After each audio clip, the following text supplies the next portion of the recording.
everyone, I'm Georgia and this is The Sound of Georgia. Today I'm going to be comparing the 1968 film Julie Andrews made called Star with the novelisation. So last year I did a video like this where I compared the novelisation of Thoroughly Modern Millie with the film. I'm also going to do one of these videos for the Darling Lily novelisation as well as the Torn Curtain novelisation eventually, but I'll have to reread that one because I didn't make notes when I read it, because I hadn't started the YouTube channel. Anyway, today we're looking at Star.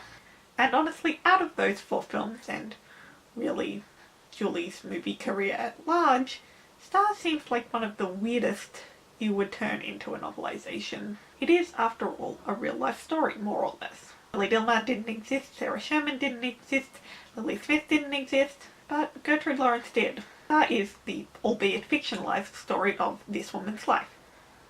And it's not fictional in the way Sound of Music is fictional.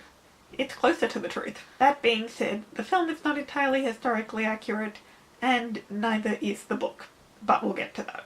So we're going to start at the beginning because insert do re mi lyric here. So the film has this framing device kind of thing. So we open with Julie as Gertrude Lawrence watching a film that people have made about her. So she's giving it the all clear before they actually show it. So in the film, within the film, which really is the film, God, I'm confusing myself, it tells us about Gertrude Lawrence's backstory, and it does that very, very quickly. In the book, that's stretched out into an entire chapter, so it goes a lot more in-depth. But other than that, there's not really a lot that's been stretched out. That is really the only deleted scene in the whole book. Because the film is 3 hours long, somehow they managed to get it down to 150 pages of a mass market paperback. But given that it's 3 hours long, you can't really include a lot of stuff that isn't there. Not without taking out a lot of stuff that was there. That opening chapter is really the only thing that we get more of than in the film. So after chapter 1, it follows the movie exactly. And it feels like you're watching the movie from beginning to end. More than Millie did with its little deleted scenes here and there. So the film, and subsequently the book, tells the story of, I feel like a broken record here, I've said this in other videos, it tells the story of 20th century stage and screen star Gertrude Lawrence.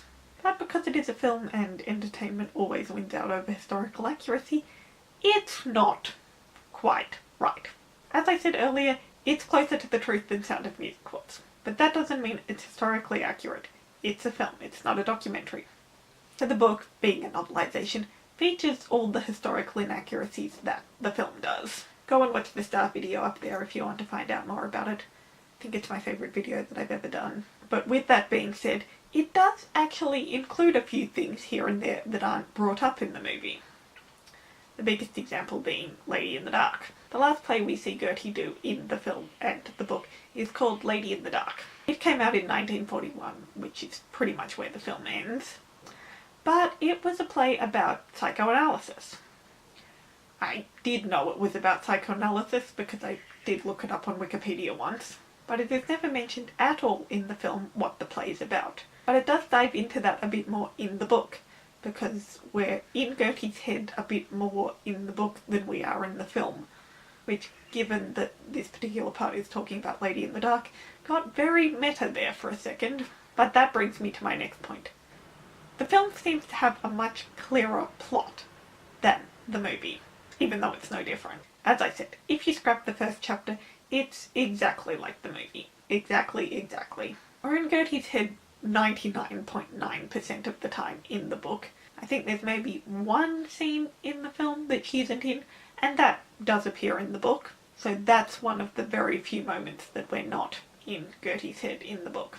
But because we're in Gertie's head in the book rather than just sort of watching like we do in the film, it does seem to have a bit more of a plot. The movie really is just 3 hours of Julie Andrews singing. One big jukebox musical starring Julie Andrews. Which sounds like heaven. Gertie's biggest relationship was with the stage. So that's what we see. But when we're in Gertie's head, we see it from a slightly different angle.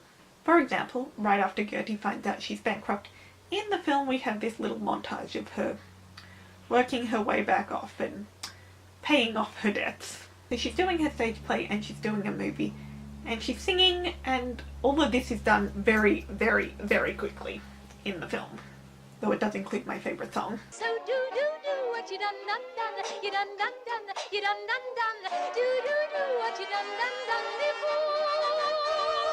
And though it's only explained in about half a page in the book, it explains it a lot more than what you see in the film. We learn exactly where she's singing, exactly how that fits in with the movie, and exactly how that fits in with the play, and the fact that it took her 3 years to pay it all off. You don't get that quite as clearly in the film. I'll certainly be keeping an eye out the next time I watch the film. If there's one thing this book did, it made me want to go and rewatch the film, so I'm probably going to do that very soon. That montage bit in the film is one of those film within the film moments. And they do pop up every once in a while in the book, sort of just in that way. In the film it's got this old early 20th century sort of film reel footage and a narrator over the top.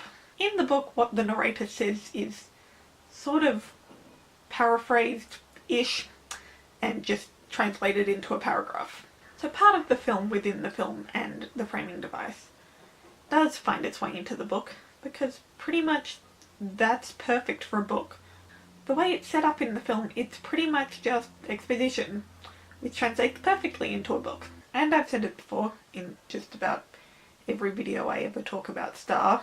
I said it in the history video, I said it in the musical recommendations video, I said it in the funny recommendations video. It's hysterical. I think Star has the highest number of singularly funny moments in any Julie Andrews movie. Well, maybe it's Victor Victoria. It and Victor Victoria are pretty much equal with singularly funny moments. So the book, being exactly the same as the movie, is hysterical. All the funny scenes and lines are in there, and because you're almost definitely certainly reading the book because you've watched the movie, you can imagine it perfectly in your head. As I said, it's like reading the movie. So all the funny bits are there. Well, except that line when they're rehearsing for Private Lives. That's my favourite bit. Come and kiss me, darling. I beg your pardon? That's your line. Oh, thank you very much. There's this moment in the story where Gertie's hired this big double-decker London bus to take everybody to a party at a lake, as you do. And they're all getting changed into their swimming costumes on the bus, and they drive past a couple of policemen. The policemen are just dumbstruck at what they saw, and they basically say to each other, "Did you see what I saw?" London bus. Yes. There was naked men up top. Yes. Naked women down below. Yes. And in the book it's specified that their names are Fred and George. You know, in the movie one of them's called George, but the other one's name is not brought up. In the book it's Fred, and I know that has nothing to do with the film, or the book, or Gertrude Lawrence, or anything like that, but I had to bring it up. So, overall, I loved this book. Just like with Millie, I loved it just as much as I loved the movie because it basically was the movie. In fact, I'd say comparing this to this, I preferred Star because Star was exactly the movie. Millie, there were some differences.